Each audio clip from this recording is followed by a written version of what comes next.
Hello students, welcome to EPG Pathshala. Today, the module which we are going to discuss is Agenda 21 and Rio Plus 20.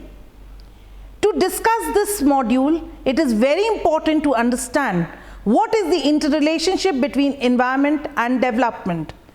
The world around, that is, all the developed and developing countries came together on a common platform to discuss and solve the issues related with environment and development, which culminated into a long conference, thus giving the world a standard set of principles and working policies for the enforcement and implementation of the environment related aspects and clear solution to the environment related problems. The learning objectives of this module will be understanding the Rio Declaration on Environment and Development, in-depth study of principles adopted at Agenda 21 and study of the United Nations Conference on Sustainable Development or Rio 20. To start with, I would like to discuss a brief introduction or an outline of how the Agenda 21 and Rio Plus 20 culminated. The 1992 UN Conference on Environment and Development, or as it is better known, the Rio Earth Summit, is symbolic of the international solidarity that the world showed in the face of deteriorating environmental conditions.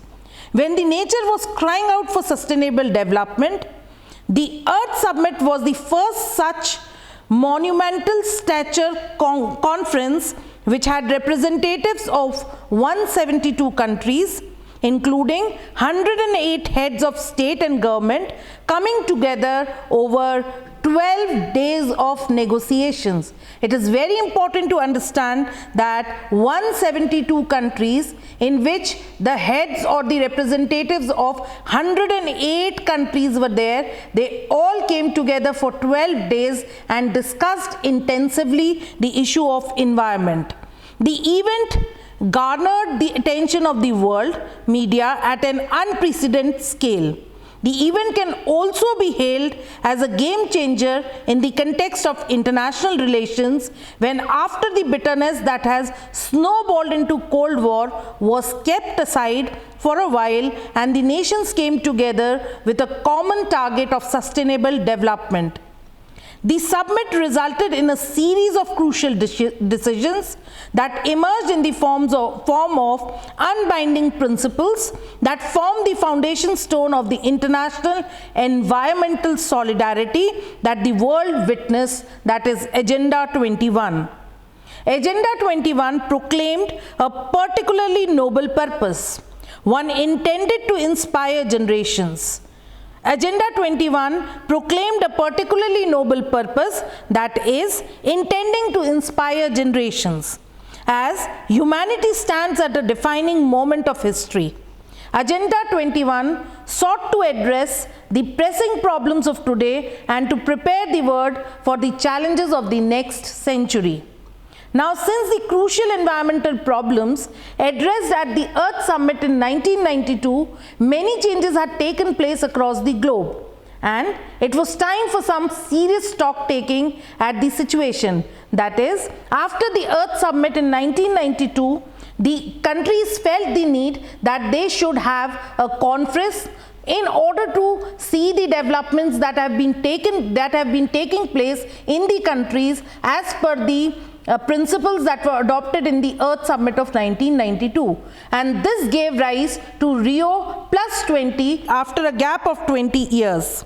By this conference, UN wanted to bring together governments, international institutions and major NGO groups to agree on a range of smart measures for number 1, poverty reduction, number 2, clean energy, number 3, sustainable development. And this sustainable development had 3 pillars. Number 1, economic development, number 2, social development and environmental production. Now, as we are again and again saying that the world wanted sustainable development. So, what is sustainable development? This answer the answer to this question is very clear and can be answered in very simple terms. I would like to explain you through an example. That is, if a son and a child is going in a car and the father keeps the engine on while standing on a red light for 1 minute. The son objects to the same and says, Papa, if you are going to use the entire energy, or if you are going to use all the sources at this time, what will be left for me in future?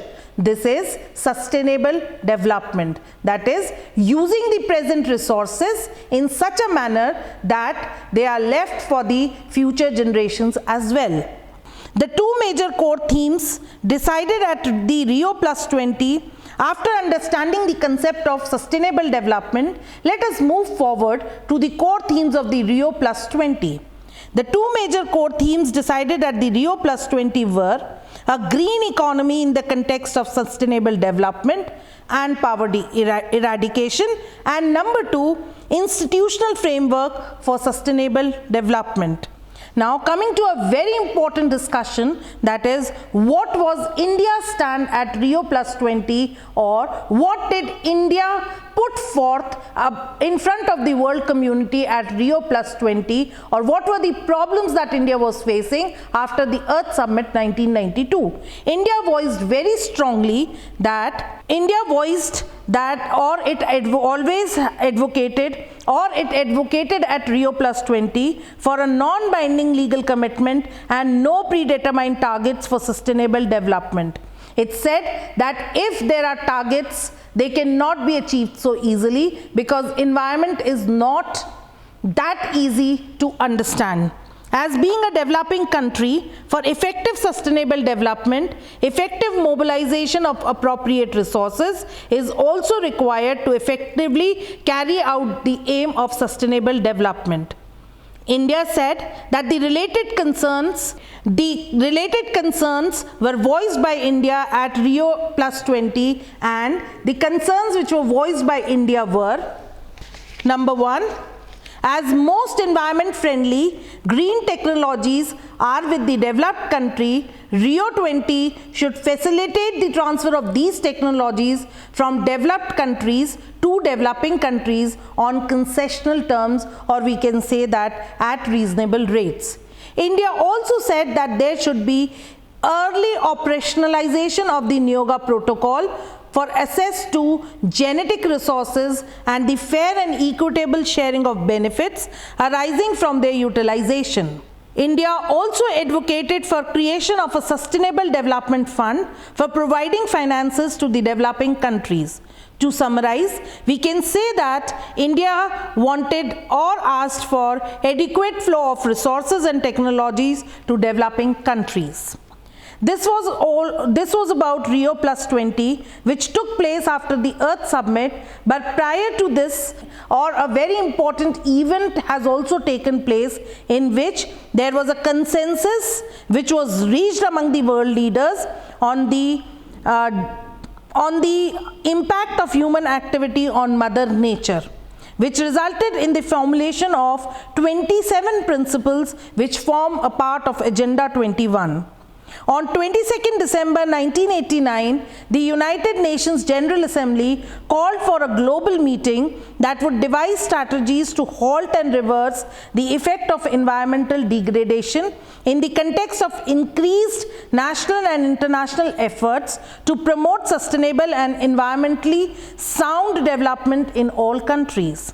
Agenda 21, adopted by the United Nations Conference on Environment and Development on 14 June 1992, is the international community's response to that request. It is a comprehensive program of action to be implemented from now and into the 21st century. This was what was adopted at Agenda 21.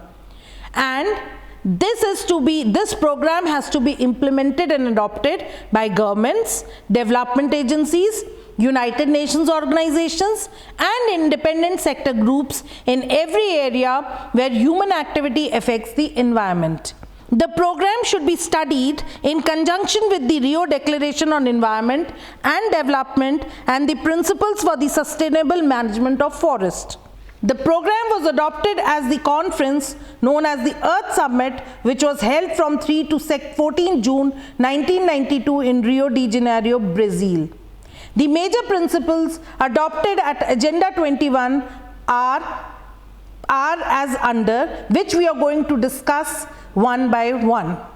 Principle 1, which was adopted at Agenda 21, is human beings are at the center of concern for sustainable development. They are entitled to a healthy and productive life in harmony with nature. It says that though human beings are at the center of all the developments, but there should nothing be done by the humans which should bring about a disbalance in the environment.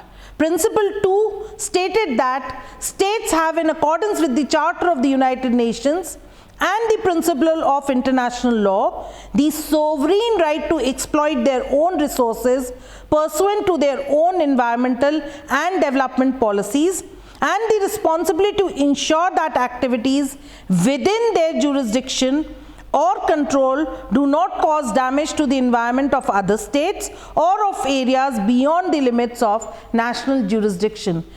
So, Principle 2 very clearly states that though all the nations in the world community are sovereign and have the right to exploit their natural resources in a way they consider to be convenient, but they have to keep in mind that they cannot exploit the resources in such a manner that it causes harm to the other countries of the world. Principle 3 states that the right to development must be fulfilled so as to equitably meet developmental and environmental needs of present and future generation. So, Principle 3 very clearly talks about sustainable development.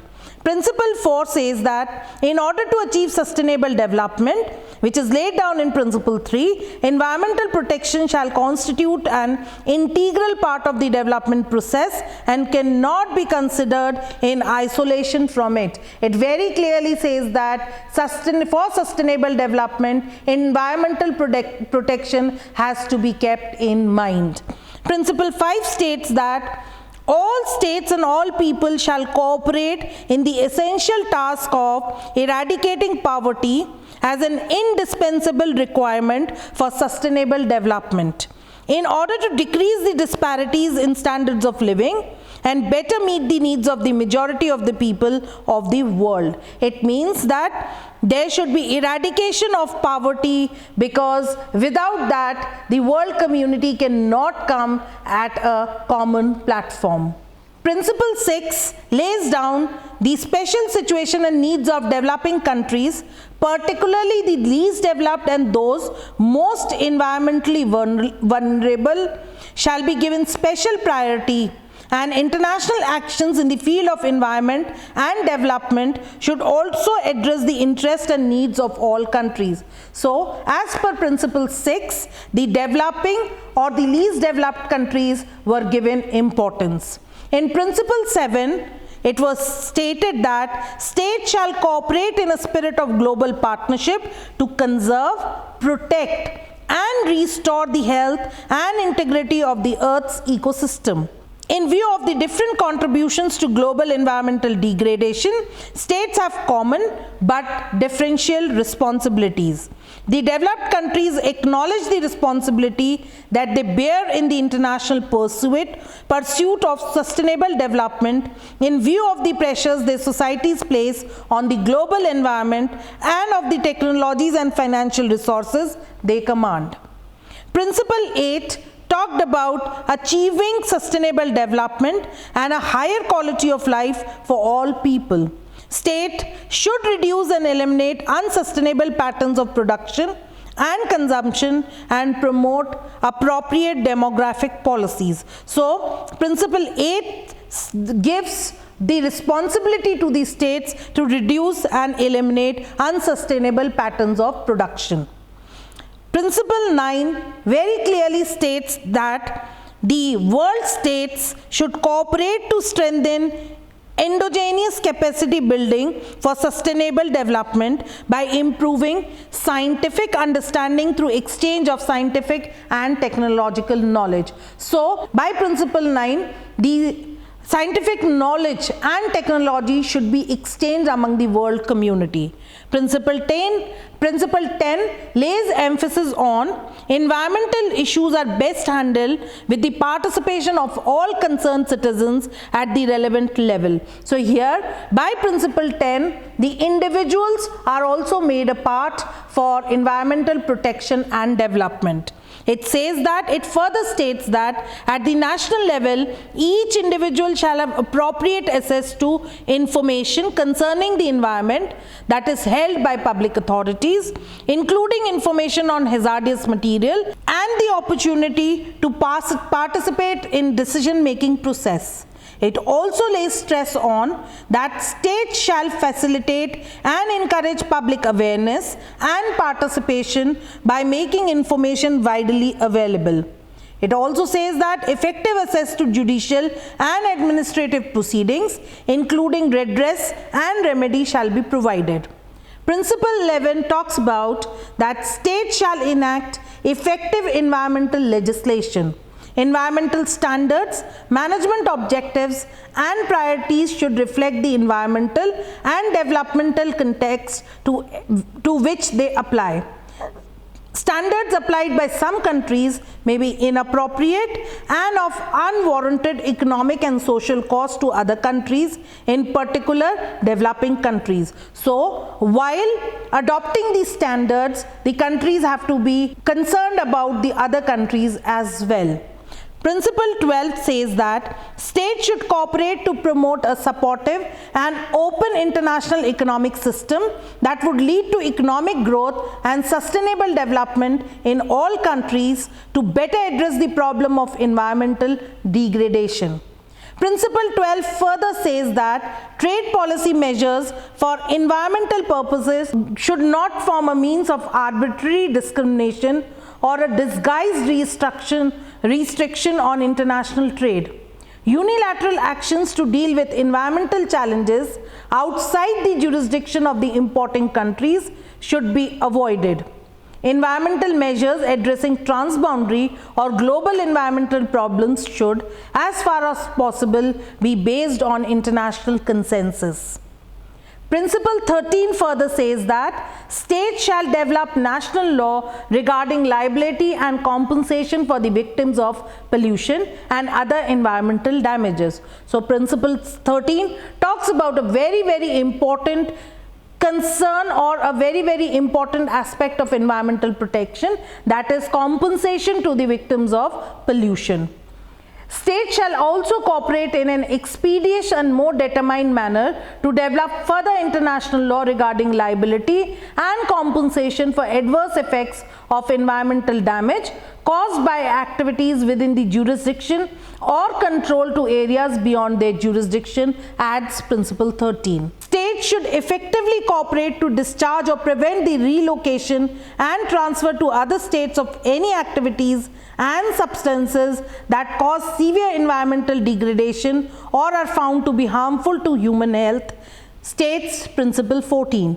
That means the states, while transferring or while carrying any material which may cause serious damage to the environment and the human life, they should take all measures or all precautionary and concerned measures in order to safely transfer the same through the boundaries of the other states.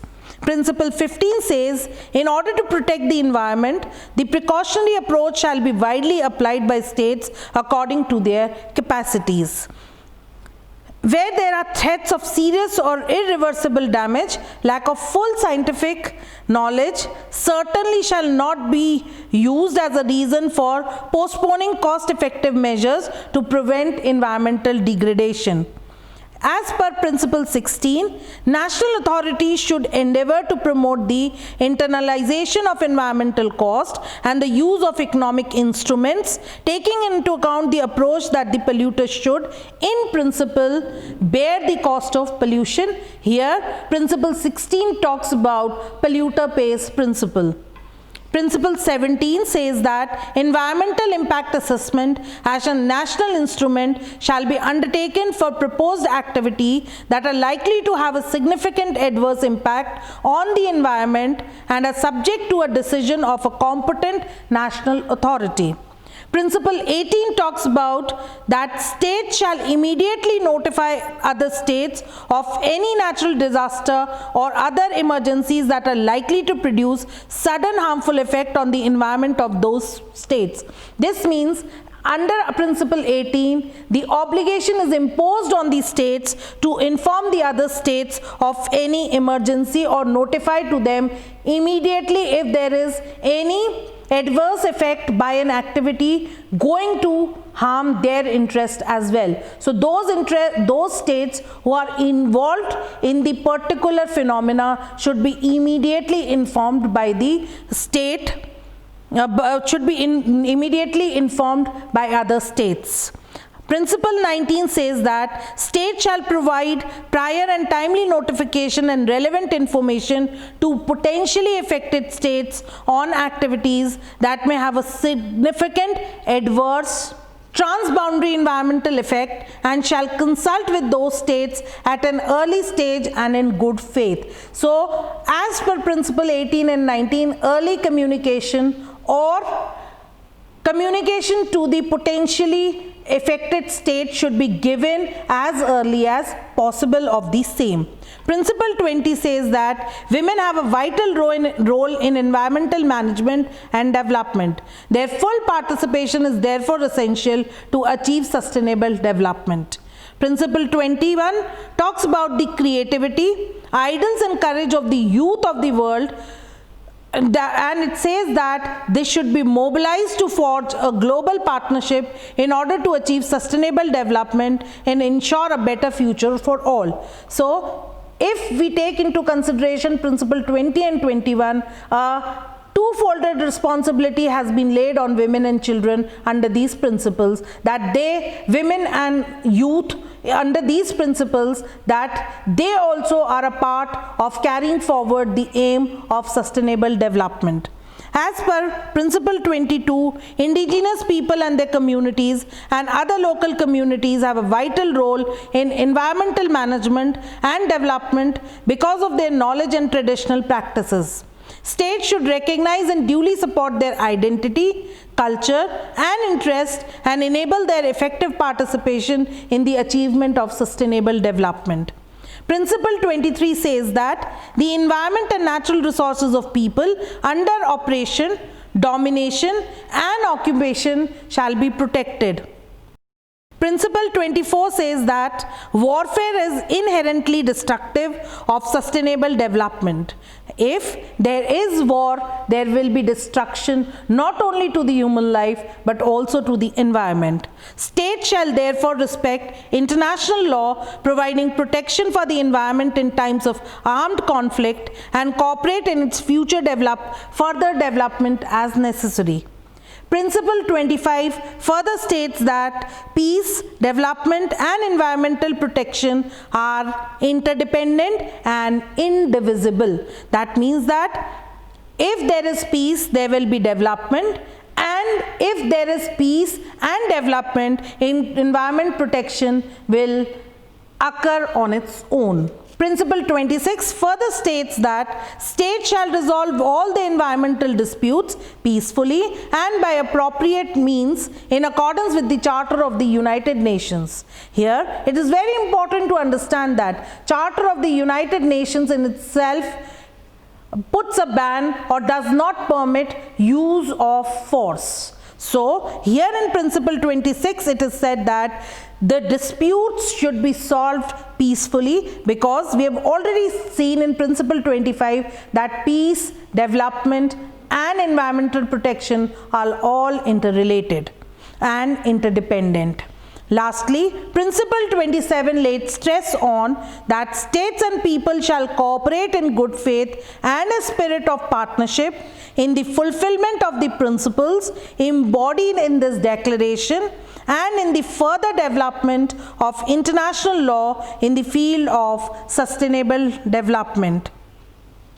So after going through the principles, we are very clear with one fact that the world community had a strong urge for environmental protection, because it was high time to realize that if the environment is not protected, human life cannot progress and cannot sustain.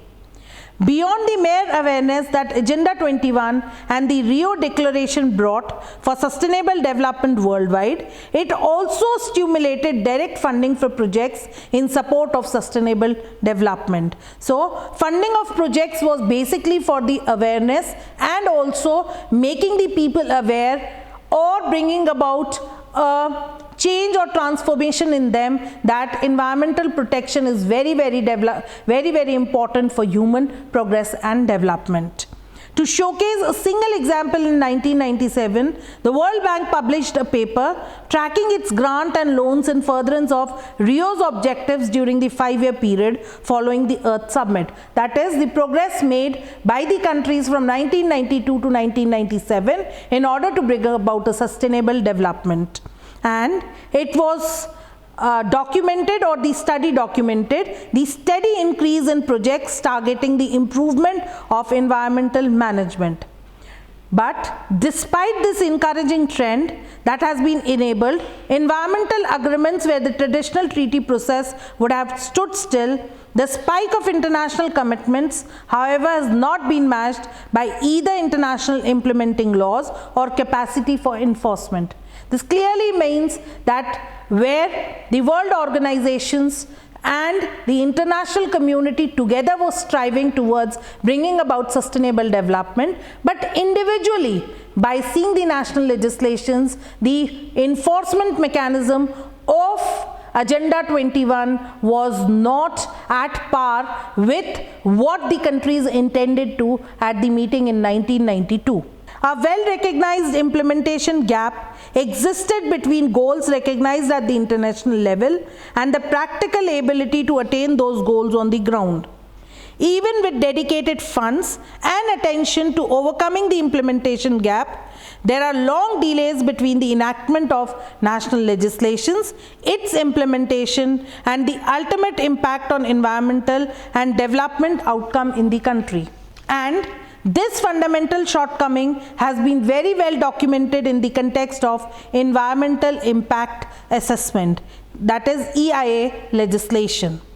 The Rio Declaration incorporated as Principle 17 a requirement to undertake an EIA for national activities that are likely to have a significant adverse impact on the environment. So EIA becomes very important, that is environmental impact assessment legislation.